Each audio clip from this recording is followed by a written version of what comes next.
si el motor del secado se escucha de esta forma, créame que hay dos soluciones.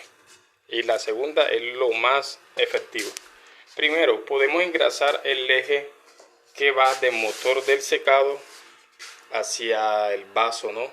Podemos estar echándole un poquito de grasa, tenemos que estar pendientes, no todo tipo de grasa, para alcanzar a lubricar el buje que va en la chumacera o chupa, como bien conocemos en la acá de la costa colombiana.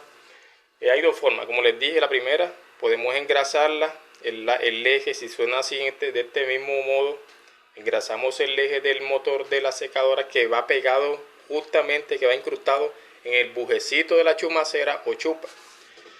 Pero esto obviamente nos va a tardar, puede ser un mes, 2 meses, no pasa mucho, otra vez toca estar volviendo a engrasar.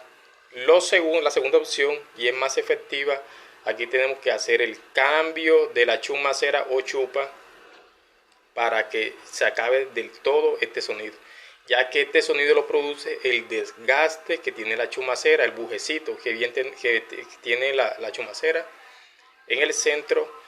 Este tiene un desgaste con la rotación del eje. Entonces, si quieren acabarlo de todo, vamos a cambiar la chumacera, y si queremos que nos dure un poquito más, engrasar ese puntico del bujecito que va entre el eje y la chumacera, y listo. Esas dos opciones, una temporal y la otra definitiva, que es el cambio.